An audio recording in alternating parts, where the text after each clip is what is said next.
But what started as a routine interview quickly turned into an intense grilling session by one and only Rufai Oseni.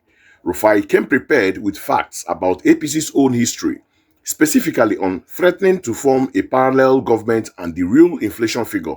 It was a masterclass in holding politicians accountable. So let's watch the clip and then we'll break it all down. So sit back and take a watch. Yes, sir. What are you doing on TV? Is it not campaigning? Yes, What you are doing as we speak on TV, is it not campaigning for the APC?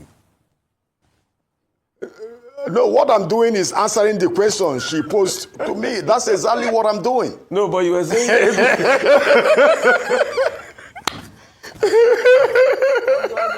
Okay. I'm just trying to put Mr. Agbakahi, it's fine. Well, you've said that they've done their fund, they've done everything. Yes. You're campaigning, you came here to campaign for the APC, but it's fine. I have many issues to ask you. Mr. Agbakahi, as we speak today, yes, if anybody say they will form a parallel government, what should they do to the person?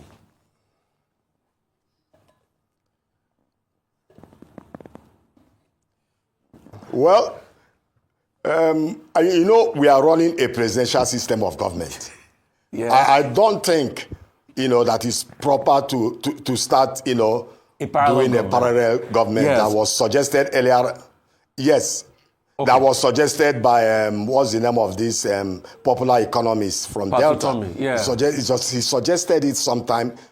suggested it sometime 2 or 3 No, years ago. he called it a shadow government. It is government. very disingenuous. Okay, he calls it a shadow. See, It's similar. Okay, it's similar. If anybody talks about a parallel government, I think they should be rebuked and condemned, right? We should rebuke and condemn anybody that Thank talks you. about. Thank you. Do you know your party, APC, said they will form a parallel government if they didn't win the 2015 elections?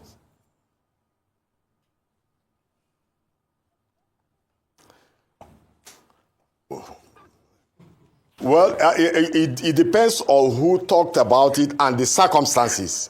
As I speak to you now, I don't really understand the circumstances for that particular statement.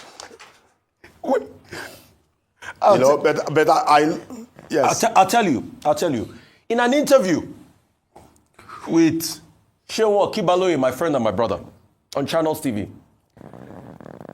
a professor of law, the vice presidential candidate of the APC then, Professor Oshibajo, was asked about the talk about APC, they will form a parallel government, and he defended it.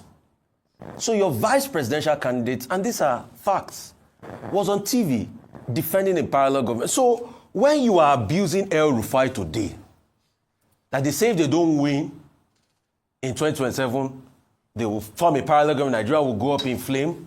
Didn't your party set the tone for things like that, Mr. Agbakahi? Because we both agree that anybody that talks about forming a parallel government should be fought, should be brought down.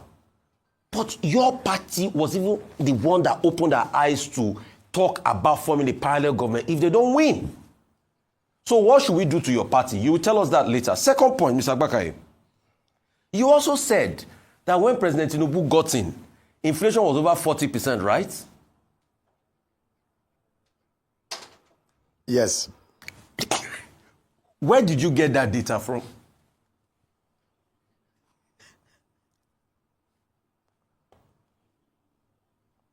Well, it's a data that is already in the news media. It's in the news. It's not a hidden. It's a public document. Google it. You'll find it. That was the case then. But like we speak, Mr. Agbakahi, inflation rate in Nigeria, yes, was 22.41% in May 2023. Hello, Chief Agbakahi. We already established. No, I'm talking about 2020. I'm talking about 2022. Currently, it's 22.22%, which is reasonable. No, wait. You said when President Tinubu came in, inflation was 40%. Inflation was 20%. Was 22.41%. Prior to President Tinubu coming in. No, you said when President Tinubu came in, inflation was 40%. Inflation was 22.41%. Okay, maybe then it went up to over 30%. Then inflation did not really come down. No. What they did was that they changed the way, the parameters, the base at which they calculated inflation, and there was a drop in the number because he changed the parameter. So those are the facts on ground. Dr. Abati, over to you. You know, we established that you are a pro-Tinubu person. Yes. So in war, everything is fair as in love. So anything you say to support President Tinubu, we see it from that prism. At least I see it from that prism. Wow. Just wow. Did you see that? Let's break down what just happened, because there were two major knockout punches in that exchange. First, the parallel government trap.